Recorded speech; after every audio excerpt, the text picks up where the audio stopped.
We're going to have today, we've got our SLG Modern Work webinar focusing on user identities. Identity is the new firewall. And we've got Ken Rucci, who's going to be presenting. He's a security technical specialist in the state and local government sector at Microsoft. He's been doing this a long time, and he's going to talk about protecting user identities and how it factors into zero trust. So with that being said, I'll hand it over to Ken. All right. Good afternoon, everybody. Can everybody hear me okay? Yes. Okay, great. So as Tony mentioned, my name is Ken Rucci. I am a cybersecurity specialist. I've been with Microsoft about 13 years now. So I'm looking forward to spending the next 45 minutes or so talking about how Microsoft approaches identities and really the reason for these changes. And so let's go ahead and get started. So the first thing is, really, how does this fit into Microsoft's approach? Microsoft has made an incredible investment in cybersecurity for a bunch of reasons. One of them is, the fact that we are now moving to the cloud, and a lot of our customers are. So we have to apply a new way to apply security to those identities, to the data, and to all of that information that resides in our clouds. One of the things that's really important is that data. If we look at what's happening, and we see in the news the phishing attacks, all of those, or the majority of them, are coming through an identity, right? So it's a compromised credential. It's not a malware attack, and the fact that they can compromise an identity means that they can walk through anything that you've set up, because they're essentially the user. So we have to really change the way that we approach that. Those attacks are getting faster. They're getting more complex. So we have to really change the way that we respond. And our state and local government customers are no different than any of our other customers. And so we have to look at new ways that we can remediate and detect all of those things. So there's a lot of moving parts to this, and identity is being one of those. What's making this hard is we are essentially changing the way that we work, right? And COVID is one of those reasons. People don't come into the office and log into a domain connected computer, do what they need to do, and then go home at 4:30, 5 o'clock. We have different apps, we have different devices, they're coming in from different networks, and we're also seeing that the attacks are against the identities. I think we've all seen those articles in the news about fake COVID vaccine cards, or click here to update your information. And all of these things are really driving the way that we look at that. We're also, because we're government, right, we have a lot of regulations and compliance and audits that we need to adhere to. So all of those things are driving the change. And the fact that more people are working from home or from other environments, that's causing a bigger demand on how can we provide these services or these applications, or how do we enable people to be able to work remotely and give them the flexibility to still be productive. So identity is the center of that, right? That it's not the device anymore. It's the identity. As I mentioned, people are logging in on their iPhone, different computers. Most times it's not an agency or organization-owned device anymore. They're just logging in from their own PC, or if they're on the road. So we need to look at that identity as the new security plane, and that's a common theme at Microsoft that we talk with all of our customers about, and it's really one of the central tenets in our zero trust approach. So that identity gives them access to all of these applications. They're applications that that we own, right? Like things like Office 365, but they're all of our other partner applications, ServiceNow, Salesforce, and we still have a lot of applications that still run on premise. So we have to have a way to be able to manage all of those things. So as I mentioned, those credentials are really what the golden ticket, right? They're the payload that all of these malicious actors and bad guys want to get at, because it's easy, right? If these attacks were complicated, they wouldn't be so prevalent. But we have human nature that people are, will click on things. There's a sense of urgency. They feel like they've done something wrong. The other thing is that we have passwords that are reused, right? The idea of a complex password is a great security piece, but it's hard to remember. So people are going to use that same complex password, and if they have to change it, they'll change it to 1, 2, 3. That's why we're talking to our customers about looking at things like passwordless, right? Take that out of there, add another factor in there, right? Use multi-factor authentication, take advantage of things like Windows Hello, or use the camera to take advantage of facial recognition or something else that a user will have, and they don't have to remember these complex passwords.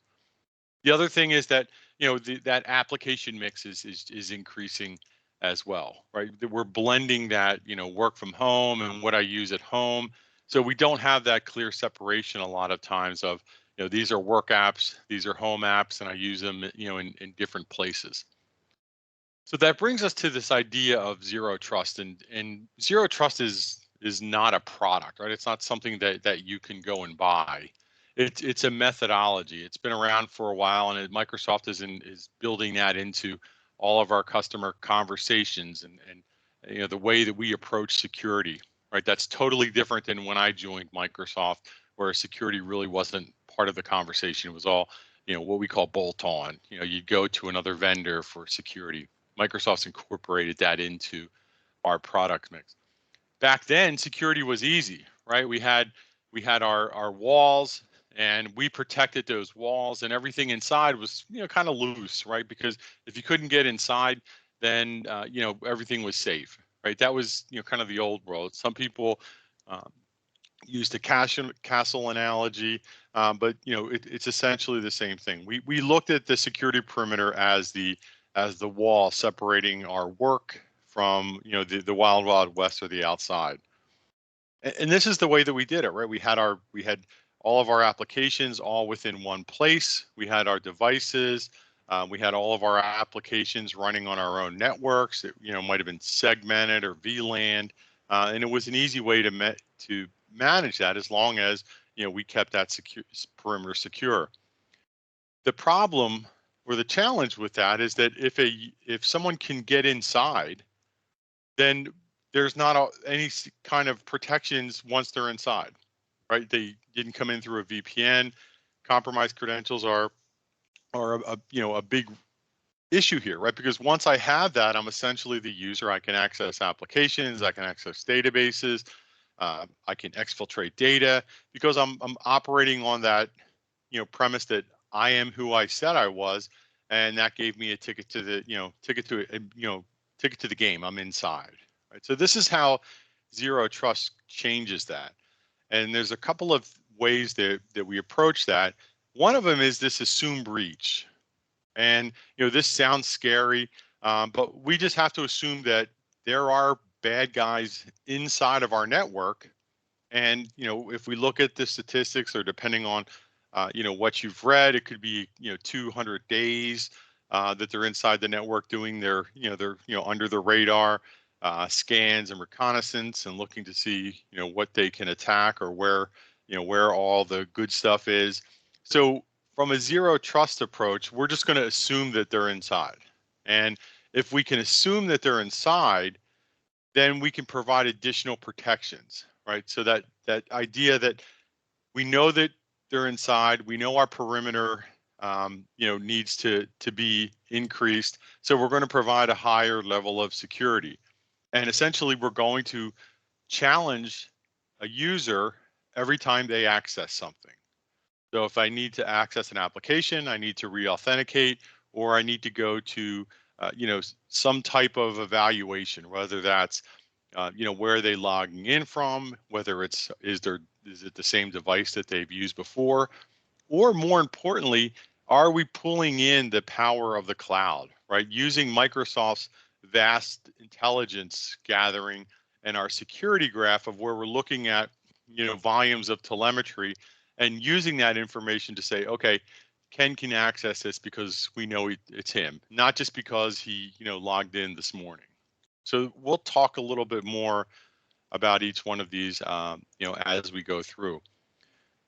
But one of the things that we look at is we have to assume that everything is open to the internet, and it may be in this kind of new world that we look at, right? We're not inside of our our secure perimeter anymore. I'm logging in from home over a Comcast network or whatever network, and that is available to anybody. So we have to secure that. So we can look at a couple of different things, right? So that that trust but verify idea, we kind of jokingly say don't trust, don't verify, go through and check every time, right? So we look at the identity, we look at the device, we look at their sign-in information. Where are they logging in from, right? If it's a situation where it's potentially compromised credentials, maybe they're logging in from someplace that they haven't logged in from, right? So we can use that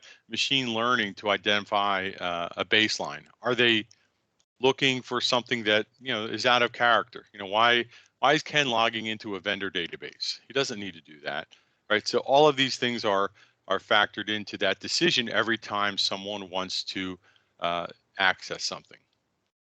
This gives us a different model, right? So if we look at that zero trust, even if I was to get inside, every time I wanted to traverse that network or access a new resource, I don't have blanket authentication to that. I have to be re-authenticated to that. So if I'm compromised or anything happens along the way, I don't have that power to just go wherever I need to go inside of that network. That's essentially what we're saying when we talk about zero trust is check every time. So some of the things when we start to talk about adopting this is how much control do we really have, right? When we look at our environment, we have to look at each user and we have to look at what privileges do they have, and we have to constantly evaluate that. So it's looking at things. Are they trying to come in from maybe a Tor network, right? An anonymous network. All of these questions that we have up on the slide are things that should be evaluated each time.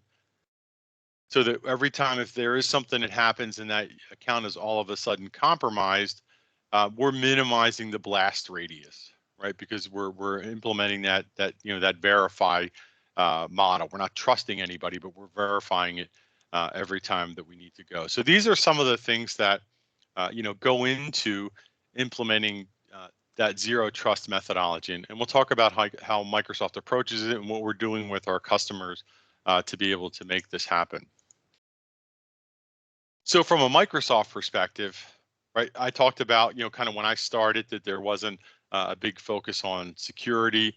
It was, until we started to get things like the secure development model and TCM and some of these other things that Microsoft has brought. But that cloud has really changed the way that we approach that, right? So we have the #1 identity service, right? Azure Active Directory. It's in use by millions of organizations. We manage billions of identities. We allow a way to manage that user lifecycle and connect to those other applications using Azure AD as the authentication point, but also just the scale of what we provide on a daily basis, 8 billion authentications into Azure Active Directory. That gives us a lot of information. That gives us the ability to say, is this user safe? Is it protected? Has it been compromised? All of that signaling can be factored into the decisions that we make on an ongoing basis. All of this is kept inside of what we call the security graph. And the security graph underpins our integrated security platform. We're looking at this, this vast amount of telemetry that we come in from, looking at user accounts, we're looking at devices, we're looking at ongoing threats. We have 3,500 full-time security researchers back in Redmond that are working with law enforcement on bot takedowns and other information and sharing information. So you essentially get the power of all of this information when you implement Microsoft solutions and tie all of this into our zero trust methodology. So keep in mind when we talk about the power and the intelligence that we bring, this is where all of this comes from. It comes from that intelligent security graph that we have. When we think of Azure Active Directory, it's not just the starting point for Office 365. Azure Active Directory is a full-blown identity and access management solution. Right? We do things like standard things like self-service password reset, user authentication, but we also incorporate one of the most important things, and I'll talk about in a little bit, is conditional access. Is we can use Azure Active Directory and that authentication point as a decision piece to implement that zero trust. Right? We can look at all of this information signaling that we get into. So I'm not going to go into a lot of this, but a lot of our customers aren't aware of the breadth that Azure Active Directory has as an identity management solution. Right? They already own it. Recommend that you use it. We're happy to have follow-up conversations from this session on what are you using, how can we take advantage of this identity management that we already have as part of our licensing for the most part. Sorry, are we going to get those slides? If you just want to wait 1 second, I'll just do a quick print screen. Hang on. Okay, done. Thanks. Okay. Yeah, we'll make these slides available afterwards. Happy to do that. I know I'm going over a lot of information pretty quickly. Yeah, I was just curious. I saw HR app integration. I was like, oh, that's interesting. Okay, thank you. Yeah, absolutely. And I'm we can arrange a follow-up call afterwards. Happy to do that as well. So zero trust, and I mentioned conditional access. So conditional access is, if we drive it down to the simplest form, it's if-then statements, right? If a user's coming in from here, what do they have access? What can we use to make that real-time decision? It's who is he? Where is he coming from? What device are they on? What applications are they trying to access? Right? We're just not going to say Ken can go anywhere, and then look at that user's what we call identity score in real time at the time they make that authentication. Right? So we can factor these pieces into it, but a whole lot more.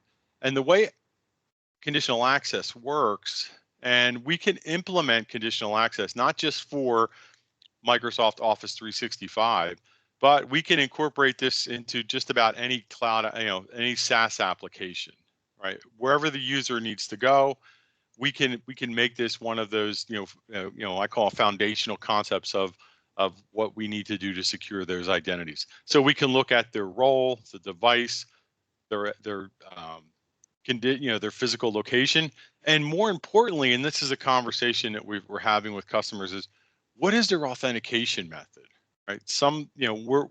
Microsoft is making a big push to get rid of legacy authentication mode, right? A lot of our customers in state and local government, are still using it for things, but it's not, its usefulness is limited at this point because of security concerns. So if they're coming in with something like legacy authentication, do we want to block that, right? Because we know that it doesn't respect multi-factor authentication and some of the more advanced security concepts that we want to build. So when we look at all of these conditions, right, that if Ken's coming in, where is he? Then we can start to use this information to say, okay, let's evaluate Ken, right? We talked about that information that's coming from the security graph, right? All of that data, and we can use that to evaluate the policies. Is he supposed to go here? Do we give him access? And then we can make a real-time evaluation to say, okay, we're gonna let him in. And we can also use session risk. So we can say, is he coming from an anonymous IP? Is he coming from a network we haven't seen before? So we can develop what we call a session risk and say, if this is a high risk, then we're going to let him in, but maybe we're only going to let him, browse and not download anything. Or if it's high risk, then we're going to say, you know what, we're going to give you the benefit of the doubt, but you got to use multi-factor authentication. So all of these controls right, essentially the then, are things that we can use for making this decision. Right? So this gives us a lot of power in how we manage that identity and make sure that it's secure. And as I said before, we can use this for our cloud app security application. We can use this for SaaS applications. We can use this for on-premise, and again, we can always arrange a deeper dive conversation. But this concept is really important for us when we talk about zero trust. When we go a little further and we talk about how do we protect those identities, so it's not just conditional access, but we look at what that identity is doing, right? So we're constantly monitoring all of the identities that are within Azure Active Directory. We're looking to see how, for example, have they been, shown up or, for sale on the dark web, right? Did someone take their, their SLG account and go sign up for a Target card, and Target was breached? Now that, now your identity is in a breach. So now we should probably pay a little more attention to that user and incorporate that into the session risk. So we have the ability to not only give us that, that gate protection, but also what happens with that identity and monitor it on an ongoing basis. The other thing that we can do is we can put in place privileged identity management. So we know that, the golden ticket is getting getting an account that has privileged privileged assets, like a domain administrator, an exchange administrator, right? So even if I get in through a user account and I start to do some reconnaissance, I can say, okay, here's where all the good accounts are, and I can start to, maybe compromise those or do, run credential theft or golden ticket, whatever, whatever bad things happen. So we want to protect those privileged identities, and we can do that through what we call PIM, Privileged Identity Management. And it essentially creates a concept or a process around when do you need that identity, right? I'm a domain administrator, but I'm presenting on Teams now. I don't need those domain privileges right now. I only need them when I need to do something. Right. So you can put a process in place that says, okay, if Ken needs to go make some changes as a global admin on Office 365, he should go and request that. And we give it to him for 4 hours. And then, after he's done, we pull that back, or it automatically expires. And then he's just a regular user again. So we minimize that attack surface. So if someone does compromise my accounts, they only see me as Ken Rucci. They don't see me as an administrator. So this is an easy concept to discuss, but in a lot of times it's more of a business decision. It's something that you have to talk with your admins about, but it's a process that we can put in place, right? It can be as easy as I go and request it, or the process could, if it's a domain administrator, maybe someone's got to approve that elevated access for that period of time. Or they need to put a help desk ticket in to, kind of correlate what's happening. So privileged identity management is just another piece of Azure AD that we can use to implement, this zero trust concept. We talked about pulling all this information in on the identities, and we have the concept of an identity secure score. So some of you may be using Office 365 and are familiar with the idea of secure score, but it's Microsoft's way of saying, here's where you compare to where we think you should be, right? Here's some of the configurations that should be in place. Here's some of the controls that should be turned on. And we present this in a score, right? People kind of get the idea of a score, right? So, and we provide guidance to say, okay, if you want to increase your identity secure, then, if you turn on multi-factor authentication, you'll get 10 points. Or if you turn on PIM, you'll get 30 points, right? It's a gamification, right, of do it. So we also provide the ability to see where you are in relation to other similar size organizations, right? Everyone wants to see how they're doing, right? So we have ways to kind of gauge your assessment. You can see trending, and we actually even factor in that although we'd love everyone to use Microsoft products, If you're using something else, say for multi-factor authentication, you can go in and say, don't have my score affected. We have something else in place, right? There's ways to do that. So Identity Secure Score, we have one for Office 365, identity, device.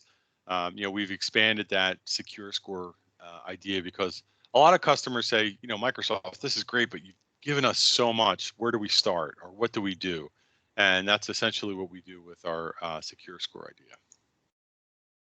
And this is what it looks like, right? I can see, I have 71 points out of 248. We make recommendations down there, and it tells you what the user impact is, cost, and we even give step-by-step instructions on how to turn that on. Or some places automatically do it for you. Just give us the permission.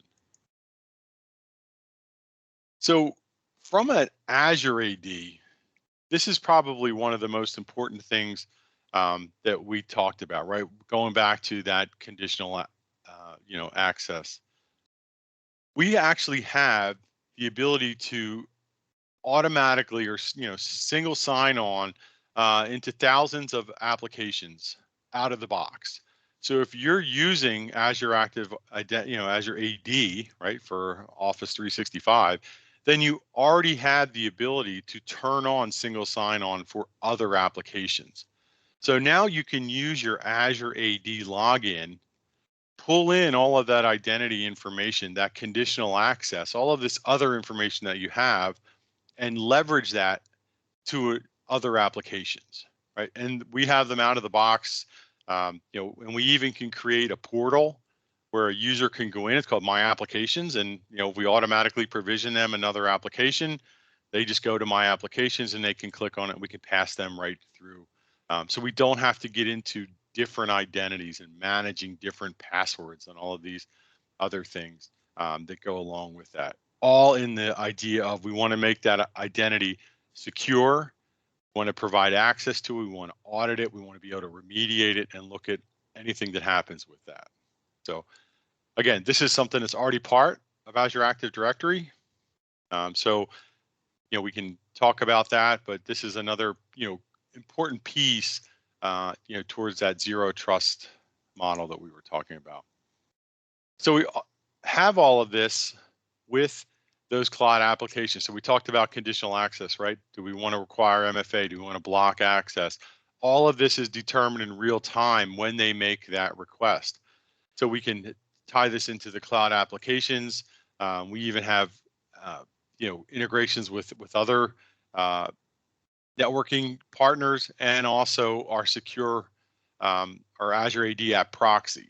So even if you are still using on-premise applications, we can still pull them into Azure AD and provide a secure way for those users to access the application using their Azure AD credentials. Right? And again, I know I'm going over a lot, but I just want to kind of just bring out the fact that we have this robust way to control application access all back within Azure Active Directory. So this is already here. In most cases, you probably already own all of this, but maybe haven't thought about zero trust and how we can apply those things to using what we already have.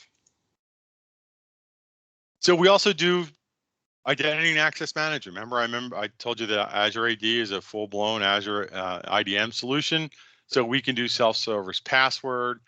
We can allow them to log into a portal, change their account, request access to different resources, make changes to their account. All of these basic identity pieces that you would expect from an identity management solution. That's all part of Azure AD. The other thing we talk about is identity governance, right? So we protect the identity. We give them the ability to, maintain their identity, change their password, change their, profile information. But how do we, govern that, right? And this is sometimes what we call identity lifecycle, right? How does Ken starts at the agency tomorrow? What does his onboarding experience look like? How do we set him up in Azure AD, give him the applications that he needs, make sure he has the the right privileges and entitlements. So we can do all of that through Azure AD. So we have an onboarding process. Someone asked a question about HR applications. We have ways to do that.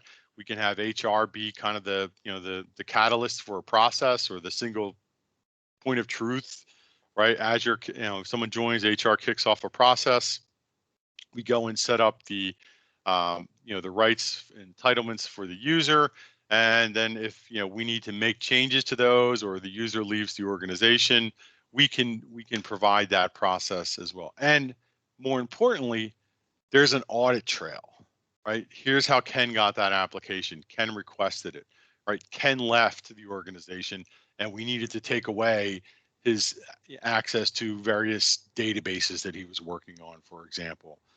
Or we even have the ability to put in a review, right? This is something a lot of our customers are saying, I didn't even know we could do that, right? If I need to quarterly audit everybody who has, global admin procedures or access, how do I do that? Well, we have an automated process as part of Azure AD that says automatically send an email or some kind of, verification form and say, okay, Ken's not here anymore. He doesn't need it, right? Because how many people have been in an organization more than 5 years, and you're kind of carrying along this tale of every project that you worked on, or they say, well, what rights do you need? Well, he needs to look like Steve, right? So you have all of these entitlements, and you're carrying all this baggage with you. Well, we can do access reviews to make that process a lot easier, and more importantly, auditable. So we can go back and look at it. So these are the, the three things a lot of our customers are asking for help, right? Someone joins, how do we, how do they get that from HR? How does a user add themselves to an application, right? I need to, get to a new application. I don't want to have to, open it up. Let's self-manage, a small segment of applications. We can do that. And then how do we pull in our on-premise application, right? And that's so these are the three, kind of big ticket items that a lot of our customers are asking us about, and how can we solve that using, in most cases, what we already have with Azure AD. And the other piece I'll just mention is, because of this, the pandemic, we've been forced to change the way that we interoperate with not only our users, but with our partners and other agencies that we may work with. So we can facilitate what we call a B2B or a business to business process, where I can set up an account or set up access for our partners within Azure AD and give them limited access to internal resources that they may need on a regular basis. Maybe it's maybe you're working on an RFP or a new contract or permits. That B2B scenario is a common one that we look at with Azure AD. So we tie all this together. We covered each of these individual things, but this is the big picture, right? We can tie in all of these concepts: our device management, our conditional access, user management, entitlements, and what we call our SaaS applications through Microsoft Cloud App Security, which I won't get into too much today, but just think of it as that same protection that we can do for Office 365 about where data lives, data discovery. What do we allow a user to do in, say, for example, a ServiceNow or a Workday?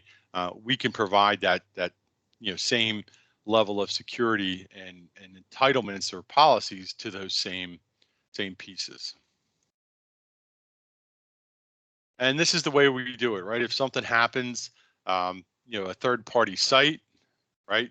How do we get insight to that?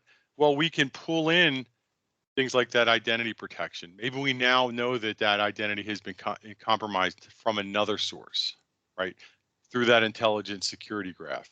We can now see that Ken hasn't logged in at 2 in the morning on that third-party application, but now he is, right? Or he's, downloading an incredible amount of data.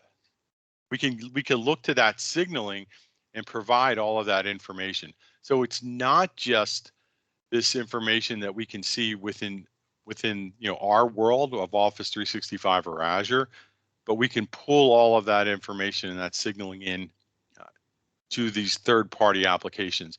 And one of the things that we can do is we have an identity monitoring piece, which is Defender for Identity, that'll look at behavior. It'll look at, why is Ken running NSLOOKUP, right? It's not a bad thing, but that's out of character for him. We can detect fileless malware. We can detect credential harvesting attempts. All of these tactics are available to us to look at through our platform. And I mentioned Cloud App Security. This is just an example of what it looks like. Even though these are third-party applications or SaaS applications, we can still restrict downloads. We can enforce DLP policies. So I only want people to store data in OneDrive for Business, and I don't want them sending it to another cloud provider. We can turn on those policies, and even though that's not an application that we control, it's a third-party application, we can provide that same level of control and enforce that zero trust identity.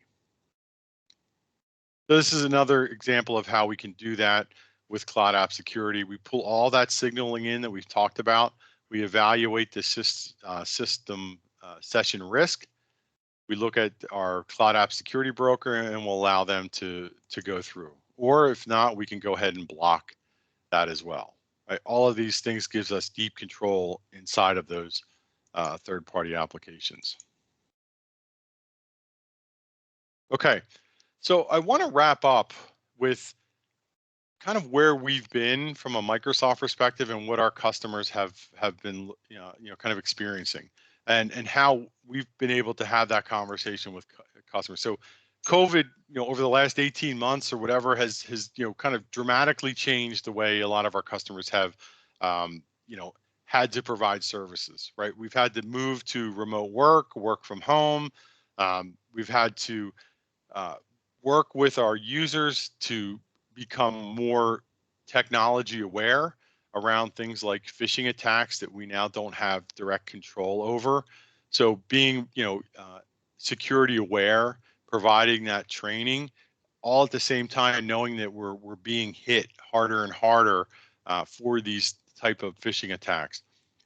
All of our customers have had, one customer said, in 18 months, I've had 5 years of, deployment inside of that, right? Because maybe, implementing Teams or work from home was something that, we were thinking about doing, but now we've had to do it in, 2 weeks, about a year ago. So all of these things have been driving the way that we manage our infrastructure, and it has kind of forced us to reevaluate how we provide these services. So from the Microsoft side, we're talking to our customers about secure application access, right? Now that they're not logging in from one machine on a network that we are looking at, we've had to enable these policies to say, okay, I still need you to do your job. I still need you to go to these other applications, but I have to have a tighter control over that authentication method, making sure that you use multi-factor authentication, looking at that identity and making a real-time decision to say, okay, I want to ensure that this isn't a compromised account, or where's Ken logging in from? Ken lives in Delaware. Why is he logging in from Alabama, right? These are all things that we can enforce and build policies around to provide that secure information or that secure application access. And then turning that on, right? Turning it on and saying, okay, we're going to use Microsoft AD as that repository.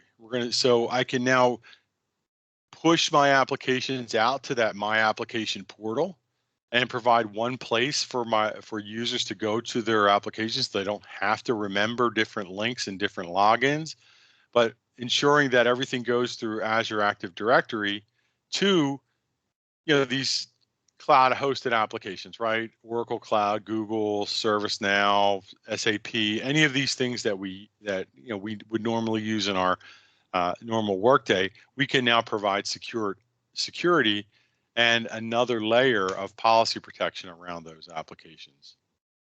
This is what that My Application portal looks like, right? This is being able to say, okay, here's all the applications you have access to. If I automatically or you request new access to an application, we can put this right into the portal and gives them a single experience to access all of their applications instead of going to different places. And we can now manage all of that. And users can customize this and mix it around and change it however they want. But it simplifies that whole process for our users.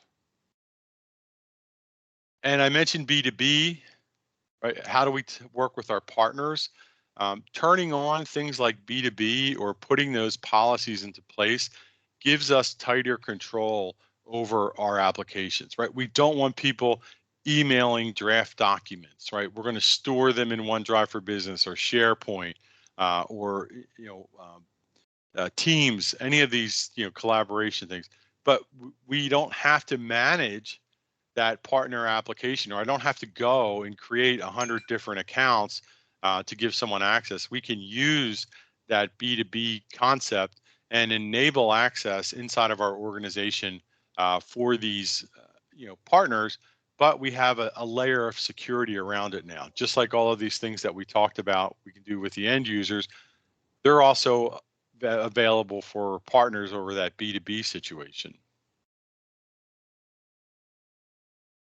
So the other thing is, when our customers move to this work from home, all of a sudden device management became an issue, right? Because now I don't have, my organizational issued device that I control, but now I have to let users use a home PC, or if they're working from someplace else, maybe temporarily in a Starbucks or a library.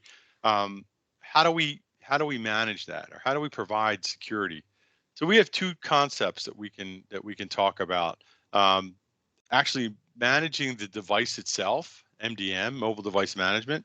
So this is your typical device management. Making sure that it has updates, what applications are installed, lockdown procedures, the ability to wipe, all those MDM type things we can do. One of the other things that's really intriguing, a lot of our customers have really taken a look at, is what we call application management. So I don't need to make you enroll your device if it's your personal phone. And there's a lot of folks are hesitant to do that because I don't want to have work looking at everything I do on my phone. We can now just manage the applications. So we can say, and we can designate what we call corporate applications. So it could be things like Microsoft Word on an iPad, or or an Android device. We can identify these corporate applications, and we can now have a policy that says our corporate data can only live inside of those applications.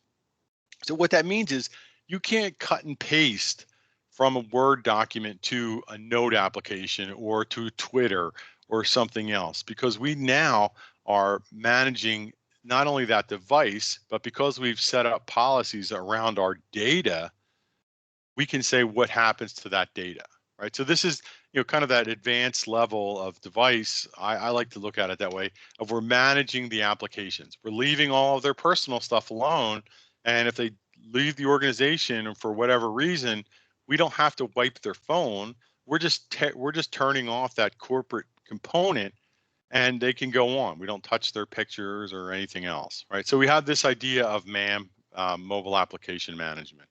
So it's something else that has become really popular with our customers and looking at seriously due to COVID.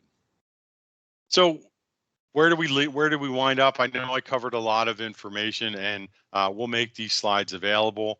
But as I said before, hopefully this generated some interest. I provided you with some information you may not have known that we can do from a Microsoft perspective.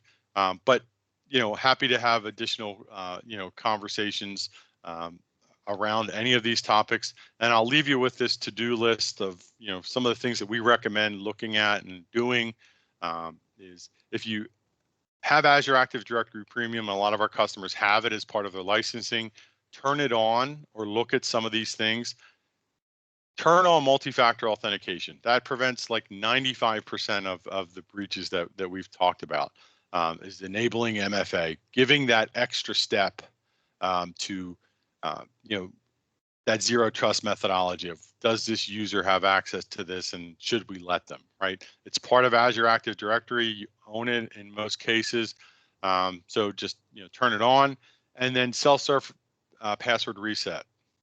And that's another, enable someone to empower themselves. If I need to change my password, don't force them to go to a help desk and open up a ticket. If you, that could be, the right way to do it, but also, there could be other ways. Self-service password reset is part of Azure Active Directory. It's something that you can turn on. And then think about that application move, right? The things that I showed you, like that My Application Portal, that way to create one place to go to access your applications and see them, is really powerful. And it's part of this zero trust. Is I know you're getting to your application the way we want you to, because they're all within here, right? It's not some other link or some other things. So I know I covered a lot. Thank you guys for allowing me to talk for the last 15 minutes. Tony, I don't know if there's been any questions, or if anybody has any questions now, happy to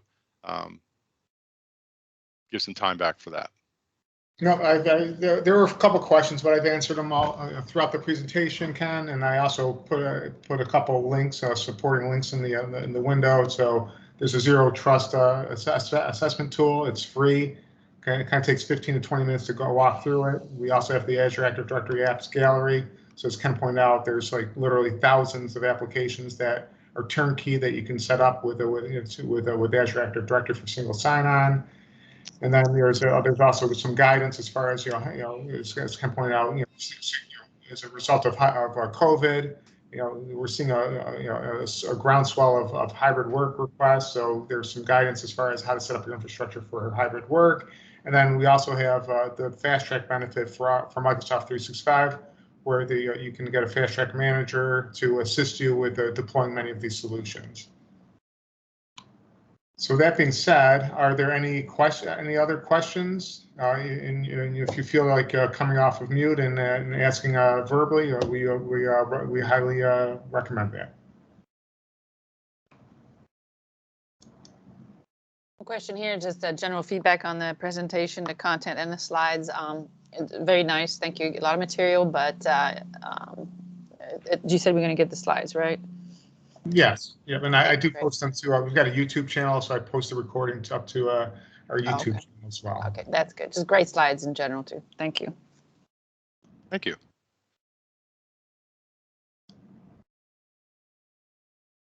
Any other questions or comments? Okay, well, thank you, everyone. Thank you, Ken. I appreciate it. Great job as always, and we'll look forward to talking to y'all next month. All right, thank you. Thank you.